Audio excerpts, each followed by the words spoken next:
अस्सलाम वालेकुम, मेरा नाम है मोहम्मद जवाद और आप देख रहे हैं द इस्लामिक नेटवर्क। दोस्तों, अल्लाह रब्बुल इज़्ज़त ने मुसलमानों पर अपना ख़ास करम करते हुए हर ज़माने के अंदर मुसलमानों में ऐसे लोगों को पैदा किया जिन्होंने मुसलमानों के लिए बहुत सारे कारनामे सर अंजाम दिए और इसके साथ साथ अपने कारनामों से इंसानियत को बेहद फ़ायदा भी पहुँचाया। आज मुसलमान जिस तारीख़ की बात करते हैं और जिस तारीख़ के बलबोते पर फ़ख्र से बुलंद आवाज़ से कहते हैं कि हमारे साइंसदानों ने ये कारनामे किए, हमारे साइंसदानों ने वो कारनामे किए। दोस्तों, मुसलमान साइंसदानों का जो हशर खुद मुसलमानों के हाथों हुआ वो अवाम को नहीं बताया जाता। उनमें से 5 साइंसदानों के मुख्तसर अहवाल पेश खिदमत हैं।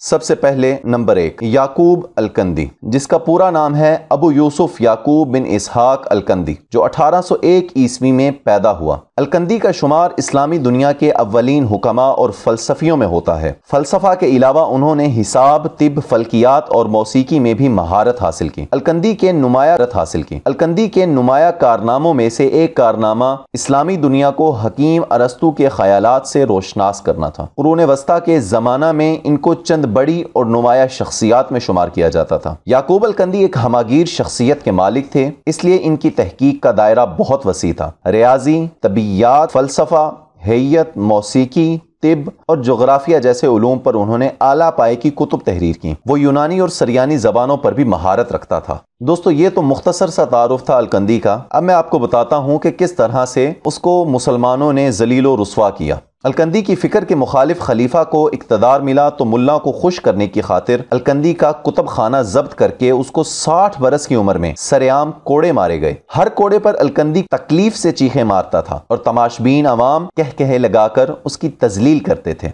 नंबर 2 पे है इब्ने रुश्द।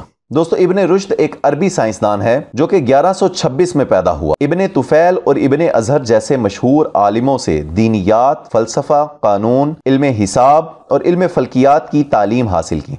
खलीफा याकूब यूसुफ के अहद में अशबेला और कुर्तबा के काजी रहे। अरस्तु के फ़लसफ़े पर निहायत सैर हासिल शरहें लिखीं, जिनके लातीनी और अरबी के अलावा यूरोप की मुख्तलिफ ज़बानों में तर्जमे मौजूद हैं। दोस्तों, यूरोप के निशात सानिया में कलीदी किरदार अदा करने वाले अंदलस के मशहूर आलिम इब्ने रुश्द को हस्पानवी खलीफा अल मंसूर ने बेदीन करार देकर उसकी किताबें नजर आतिश कर दी। एक रिवायत के मुताबिक इसे जामिया मस्जिद के सुतून से बांध दिया गया और नमाजियों ने उसके मुंह पर थूका। इस अजीम आलिम ने अपनी जिंदगी के आखिरी अय्याम जिल्लत और गुमनामी की हालत में बसर किए।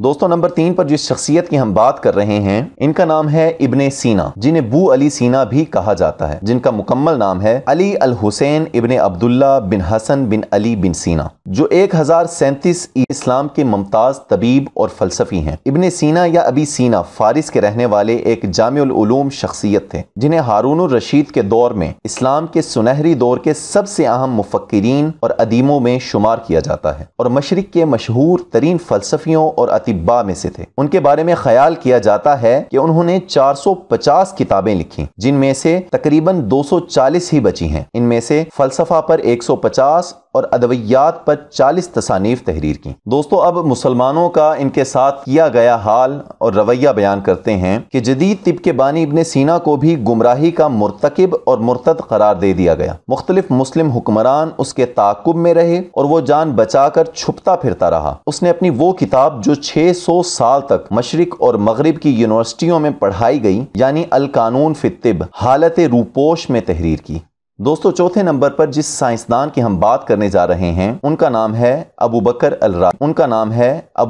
अल राजी, जिनका मुकम्मल नाम हकीम अबू बकर मोहम्मद बिन जकरिया अल राजी है, जो कि 854 ईस्वी में पैदा हुए। आप नामवर मुस्लिम आलिम, तबीब, फलसफी, माहिर उलूम नुजूम और किमियादान थे। जालिनूसुल अरब के लक़ब से मशहूर हुए। कहा जाता है कि बुकरात ने तिब इजाद किया, लेकिन जालिनूस ने तिब को अहया बख्शी। राजी ने मुतफर्रिक सिलसिला हाय तिब को जमा कर दिया और इब्ने सीना ने उसकी तकमील पहुंचाई। जवानी में मौसीकी के दिलदादा रहे, फिर अदब, फलसफा, रियाजियात, नुजूम और कीमिया और तिब में खूब महारत हासिल की। पहले रे फिर बगदाद में सरकारी शफाखानों के नाजिम रहे। तिब में आपको वो शोहरत और दवा मिली कि आप तिब के इमामुल वक्त ठहरे। दोस्तों, इस अजीम फलसफी ज़करिया अल-राज़ी को झूठा मुल्हिद और काफिर करार दिया गया। हाकिम वक्त ने हुक्म सुनाया कि राज़ी की किताब उस वक्त तक उसके सर पर मारी जाए जब तक या तो किताब नहीं फट जाती या फिर राज़ी का सर। इस तरह बार बार मारे जाने की वजह से राज़ी अंधा हो गया और उसके बाद मौत तक कभी ना देख सका। पांचवें साइंसदान जो कि हमारी इस फहरिस्त में मौजूद हैं, उनका नाम है जाबिर बिन हय्यान। जाबिर बिन हय्यान 721 ईस्वी में तूस में पैदा हुए। तारीख का सबसे पहला कीमियादान और अजीम मुसलमान साइंसदान जाबिर बिन हय्यान, जिसने साइंसी नजरियात को दीनी अकायद की तरह अपनाया। दुनिया आज तक इसे बाबाए कीमिया के नाम से जानती है। वो कीमिया के तमाम अमली तजर्बात से वाकिफ थे। दोस्तों, जाबिर बिन हय्यान, जिसे मगरबी दुनिया के लोग जदीद कीमिया का फादर भी कहते हैं, जिसने कीमिया, तिब, फलसफा और फल्कियात पर काम किया, जिसकी किताब अल कीमिया और किताब अस्साबीन सिर्फ मगरिब की लाइब्रेरियों में मिलती है। दोस्तों, हुकूमत वक्त को जाबर की बढ़ती हुई शोहरत खटकने लगी। चुनाचे जाबर का खरासान में रहना मुश्किल हो गया। उसकी वालदा को कोड़े मार मार कर शहीद कर दिया गया। जाबर अपनी कुतुब और लाइब्रेरी का मुख्तसर सामान समेट कर इराक के शहर बसरा चला गया। बसरा के लोग जाबर के इल्म के गर्विदा हो गए। जाबर जैसी कीमियागरी और इल्मी गुफ्तगू उन्होंने इससे कबल कभी नहीं सुनी थी। जाबिर ने उन्हें जमीन से आसमान और जमीन से उसकी तहों तक का सफर करवा दिया। हाकिम बसरा को भी उसकी शोहरत बर्दाश्त न हुई। हाकिम के दरबारियों ने जाबिर की बढ़ती हुई इल्मी शोहरत और मसलकी इख्तलाफ को हुकूमत के लिए खतरा करार दिया। एक दिन जाबर को इल्जामात की जद में लाकर काजी बसरा के सामने पेश किया गया। काजी ने हाकिम की ईमा पर जाबिर को सजाए मौत सुना दी और यूं जिस जाबिर बिन हय्यान को आज मगरिब बाबाए कीमिया कहती है, उसकी कीमियागरी, इल्म और साइंसी इजादात को उसके अपने हम मजहबों ने जादूगरी, किज़्ब और कुफ्र करार दे दिया। दोस्तों, ये थे वो हकायक जिनसे मुसलमानों को आगाह नहीं किया गया कि आज जिन साइंसदानों के नाम हम फख्र से लेते हैं और अपनी कुतुब में लिखते हैं कि आखिर मुसलमानों ने उन्हीं के साथ क्या अमल रवा रखा। दोस्तों, उम्मीद करता हूं कि आपको ये वीडियो पसंद आई होगी। बराए मेहरबानी कमेंट में अपनी राय देना मत भूलिएगा। आपके अपने चैनल द इस्लामिक नेटवर्क को सब्सक्राइब करें और बेल आइकन पर क्लिक करना मत भूलिएगा ताकि हर नई आने वाली वीडियो आप तक पहुंच सके।